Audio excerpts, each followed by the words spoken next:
अरे कहो ना, रेल दो इसको, कहो कहो ना कि उस यदुवंशी को रेल दो, चाहे जैसी भी परिस्थिति हो उसको अवसर देंगे, ऐसा नहीं करेंगे। और बुलडोजर अगर चलवा रहे हैं तो उस नमस्कार, इस समय मेरी उपस्थिति जनपद गाजीपुर में है और आप हमारे साथ देख सकते हैं उत्तर प्रदेश के जनपद गाजीपुर के चर्चित यूट्यूबर, स्वतंत्र पत्रकार और समाज सेवी ब्रजभूषण मार्कंडे जी हैं। सर, जौनपुर में जो मामला था अनुराग यादव का, लगभग 2 सप्ताह हो गया, लेकिन अभी तक उसमें कोई ठोस कदम नहीं उठाया गया और लोग ये आरोप लगा रहे हैं कि अखिलेश यादव, दोनों यादव होने की वजह से अभी तक वहां नहीं गए। बहुत से विपक्षी ये कह रहे हैं कि चुनाव को देखते हुए वो नहीं जा रहे हैं। समाजवादी पार्टी के जो कार्यकर्ताओं से पूछा जा रहा है तो वो कह रहे हैं कि शेड्यूल है, जब उनको मौका मिलेगा जाएंगे। तो इसके बारे में आप क्या कहेंगे? यह कोई बहुत बड़ा विषय नहीं है कि कौन आया कौन गया, और जनप्रतिनिधि का काम है सदन में आवाज उठाना। एक मेंटलिटी हो गई है कि भैया हमारे भुअर की भैंसिया का पड़वा मर गया था तो नहीं आए नेताजी, और हमारी बगड़वा बकरी थी तो वह लड़ा गई थी, माने बच्चा निकल गया था प्रजनन से पहले ही, तो नहीं आए। अब ऐसे ऐसे भी है, आए थे लेकिन जब शादी में तो आए लेकिन जयमाल पर नहीं आए। तो अब जनप्रतिनिधि क्या करेगा? रक्त बीज की तरह पैदा होगा तब भी नहीं कर पाएगा। जनप्रतिनिधि का काम क्या है? आवाज उठाना। कहाँ आवाज उठाना? सदन में आवाज उठाना। और इतने मामले हैं कि वह जा ही नहीं पाएगा। बहरहाल एक जगह से भी बहुत कुछ कर सकता है। अब जब से कोरोना आया तब से डिजिटल युग हो गया है। अब कॉन्फ्रेंसिंग के जरिए पेशी होती है, कॉन्फ्रेंसिंग के जरिए अपराधियों को जज साहब सामने खड़ा करते हैं, यह सब होता है, गवाही और जीरा सब हो रहा है।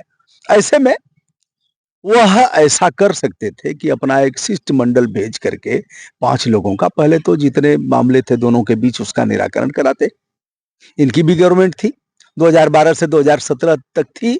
वहां का जिला अध्यक्ष क्या भांग खा करके सो रहा था?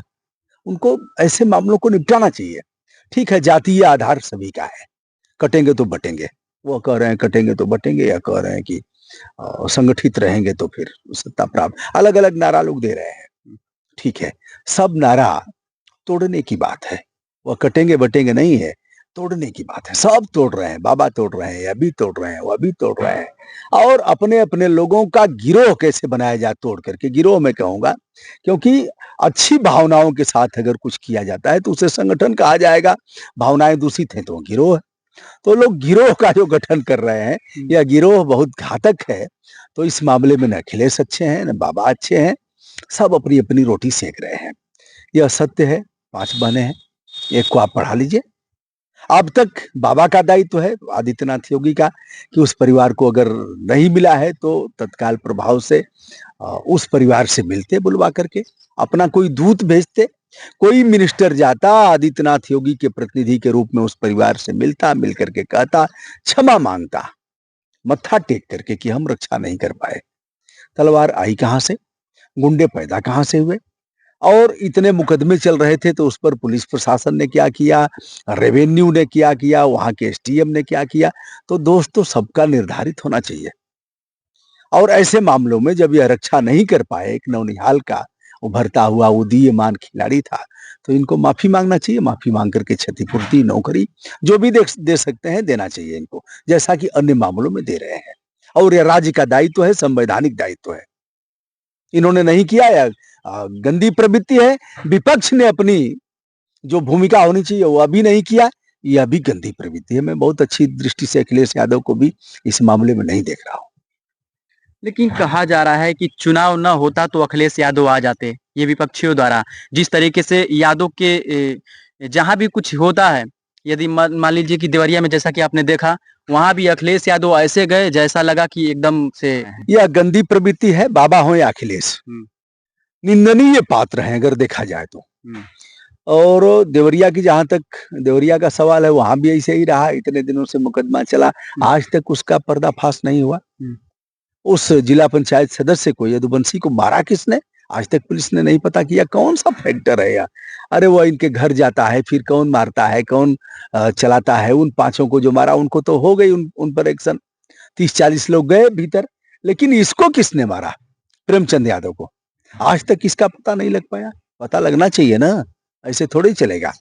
तो अब वहां गए, जहां यादव यादव होगा, जहां पीडीए होगा वहां जाएंगे, जहां यादव यादव का मामला होगा वहां कलेजे में दम नहीं रहेगी। अरे कहो ना, रेल दो इसको, कहो। लेकिन नहीं कहेंगे, बस यही कहेंगे कि सरकार में बड़ा भ्रष्टाचार है और अपराध रुक नहीं रहा है। कहो ना कि उस यदुवंशी को रेल दो, नहीं कह पाएंगे। तो ऐसे ही है, इनको भी अब तक कर देना चाहिए, नहीं कर रहे हैं तो यह निंदा के पात्र है।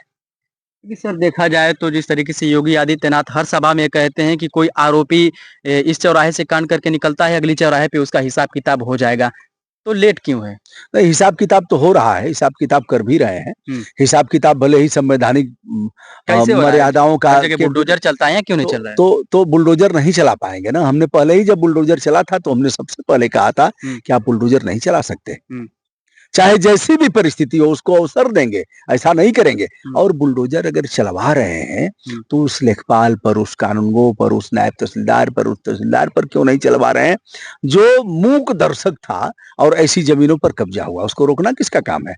लेखपाल का काम है। लेखपाल ने अगर रिपोर्ट नहीं दर्ज कराया, मुकदमा नहीं किया, तो उस पर क्यों नहीं चलवा रहे हैं? तो छूट दिया कि अरे भैया कुछ होगा नहीं, ठीक है कब्जा करिए, तो लोगों ने कब्जा किया, तो उन पर भी एक्शन होना चाहिए। बुलडोजर ऐसे नहीं चलवा सकते। सुप्रीम कोर्ट का एक बड़ा निश्चय है, अभी 25 लाख रुपया देने के लिए भी कहा है। उसका घर गिरवाया हो तो 25 लाख दो। सुप्रीम कोर्ट ने अभी कहा, नोटिस कब दिए थे साहब? 2 दिन पहले नोटिस देकर के और बुलडोजर लेकर के पहुंच जाओगे, ऐसे चलेगा? मकान बनाने में कितनी मेहनत होती है। फिर पूछा 60 वर्षों से तुम्हारा विभाग कर क्या रहा था? तो ऐसे नहीं कर पाएंगे। अब यह है कि करेंगे तो अब उस आधार पर करेंगे, नहीं तो उनको पता है कि एक्शन भी होगा। अच्छा सर, देखा जाए तो जो सामाजिक कार्यकर्ता हैं, चाहे वो किसी भी पार्टी से हैं, जब वहाँ जा रहे हैं तो ये सरकार से कह रहे हैं कि इनको आर्थिक मदद की ज़रूरत है। वो इसलिए कि कहीं न कहीं शासन प्रशासन की चुस्त और जो दुरुस्त व्यवस्था का नारा दिया जाता है। सरकार की सभी सुविधाएँ इसमें फ़ेल है और सरकार की लापरवाही और नाकामी की वजह से ऐसा कांड हो गया। तो सरकार को इस पे सहायता राशि देनी चाहिए। यहाँ इस चीज़ को मैंने पहले भी बताया कि राज्य का दायित्व है कि रक्षा करे, जान माल की सुरक्षा करे। नहीं कर पाया तो उन्हें करना चाहिए और दंडवत होकर के ऐसे करके माफी मांगना चाहिए कि हम रक्षा नहीं कर पाए।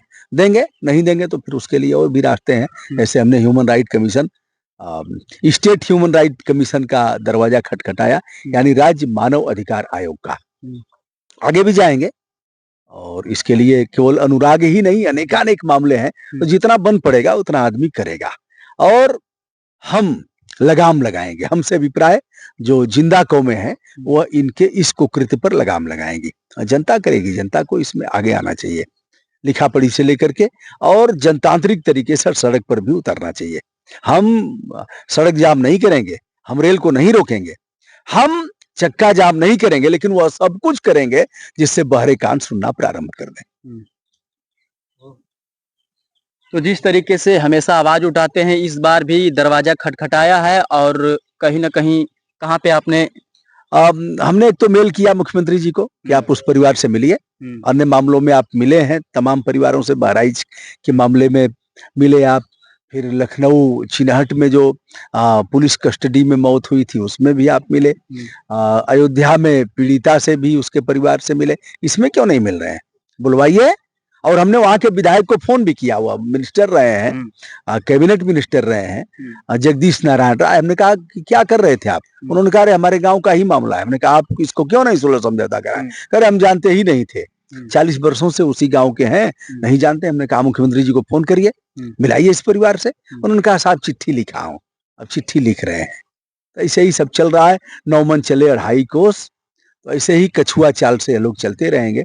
लेकिन हमारा दायित्व है, हम इनको, जैसे बैलों की पहले दौरी होती थी तो उनकी पुछिया ईंट करके और ऐसे डंडा से किया जाता था, तेज हो जाते थे। हम इनको बैल नहीं बना रहे हैं, ना हम दौरी करा रहे हैं, लेकिन पूंछ तो ऐंठना पड़ेगा। और पूंछ क्यों नहीं ऐंठेगी? जनता ऐंठेगी। तो चलिए, कहीं न कहीं ठेठ भाषा में इन्होंने बताया कि किस तरीके से आवाज़ों को उठाया जाता है और जहाँ-जहाँ इन्होंने दरवाज़ा खटखटाया है, अपील किया है। ये आशा है कि कार्रवाई होगी और उचित न्याय मिलेगा। तो साथियों, इनके बारे में आप क्या कहेंगे? जिस तरीके से हर मुद्दे को उठाते हैं और एक तरीके से समाज का सेवा करते हैं, स्वतंत्र पत्रकार हैं। पूरे उत्तर प्रदेश में ही नहीं बल्कि भारतवर्ष में इनको जाना जाता है। तो साथियों, आप इस चीज़ को लेकर के क्या कहेंगे? जो जौनपुर का मामला है अनुराग यादव का, कहाँ तक इन परिवार को न्याय मिल पाएगा? आपकी क्या सोच है और विचार है? कमेंट सेक्शन में अपना विचार सुझाव जरूर बताइएगा। धन्यवाद। शुभकामना।